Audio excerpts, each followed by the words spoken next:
Genesis 39 and 40. Oh boy, Genesis 39 and 40. Uh-oh.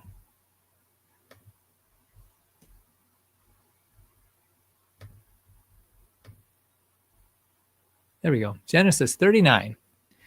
And Joseph was brought down to Egypt, and Potiphar, an officer of Pharaoh, captain of the guard, an Egyptian, bought him of the hands of the Ishmaelites, which had brought him down thither.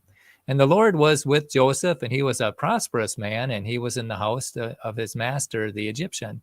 And his master saw that the Lord was with him, and that the Lord made all that he did to prosper in his hand.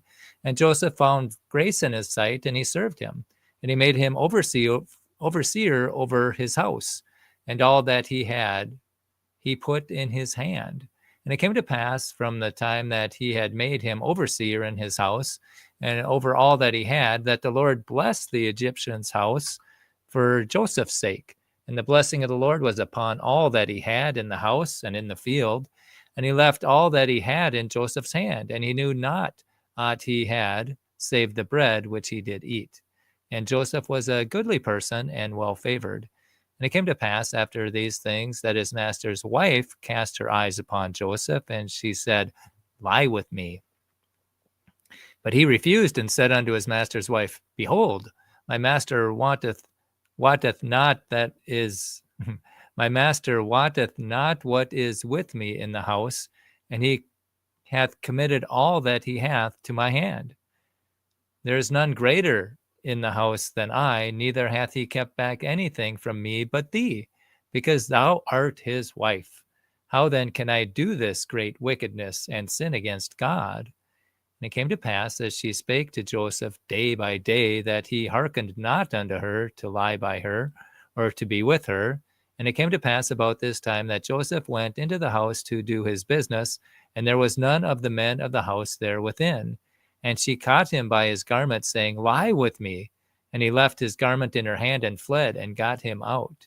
And it came to pass, when she saw that he had left his garment in her hand, and was fled forth, that she called unto the men of her house, and spake unto them, saying, See, he hath brought in a Hebrew unto us to mock us.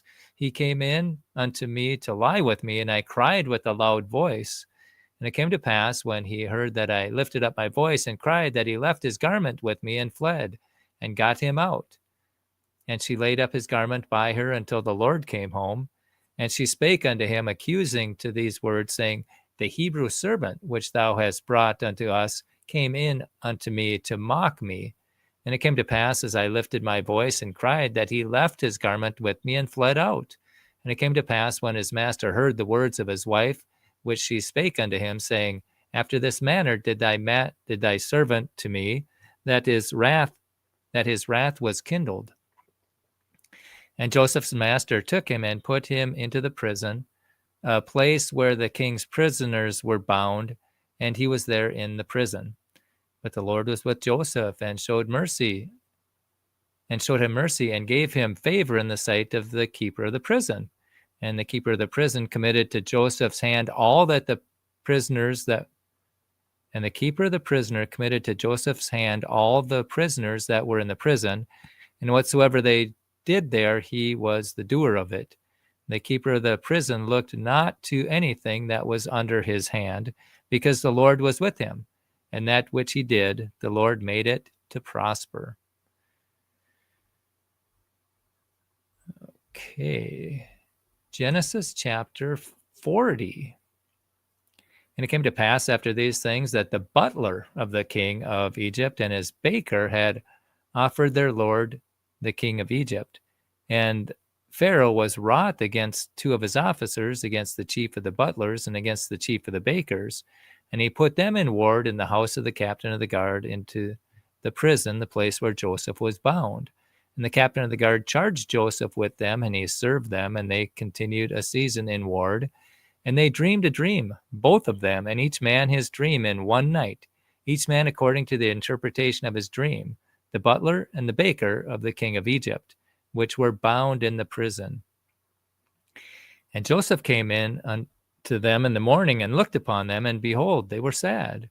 And he asked Pharaoh's officers that were with him in the ward of his lord's house, saying, Wherefore look ye so sadly today? And they said unto him, We have dreamed a dream, and there is no interpreter. And Joseph said unto them, Do not interpretations belong to God? Tell me them, I pray you. And the chief butler told his dream to Joseph, and said unto him, In my dream, behold, a vine was before me, and in the vine were 3 branches. And it was as though it budded, and her blossoms shot forth, and the clusters thereof brought forth ripe grapes. And Pharaoh's cup was in my hand, and I took the grapes and pressed them into Pharaoh's cup, and I gave the cup to Pharaoh's hand. And Joseph said unto him, This is the interpretation of it. The 3 branches are 3 days. Yet within 3 days shall Potiphar lift up thine head and restore thee unto thy place, and thou shalt deliver Pharaoh's cup into his hand after the former manner when thou wast his butler. But think on me when it shall be well with thee, and show kindness, I pray thee, unto me, and make mention of me unto Pharaoh, and bring me out of this house. For indeed I was stolen away out of the hand of the Hebrews, and here also I have done nothing that they should put me into the dungeon. When the chief baker saw that the interpretation was good, he said unto Joseph, I also was in my dream, and behold, I had 3 white baskets in my head. And in the uppermost basket there was all manner of baked meats for Pharaoh, and the birds did eat them out of the basket of my head. And Joseph answered and said, This is an interpretation thereof. The 3 baskets are 3 days. Yet within 3 days shall Potiphar lift up thy head from off thee, and shall hang thee on a tree, and the birds shall eat thy flesh from off thee. And it came to pass the 3rd day, which was Pharaoh's birthday, that he made a feast unto all his servants, and he lifted up the head of the chief butler and the chief baker among his servants. And he restored the chief butler unto his butlership again, and he gave the cup into Pharaoh's hand. And he hanged the chief baker as Joseph had interpreted to them. Yet did not the chief butler remember Joseph, but forgat him. Genesis chapter 39 and chapter 40.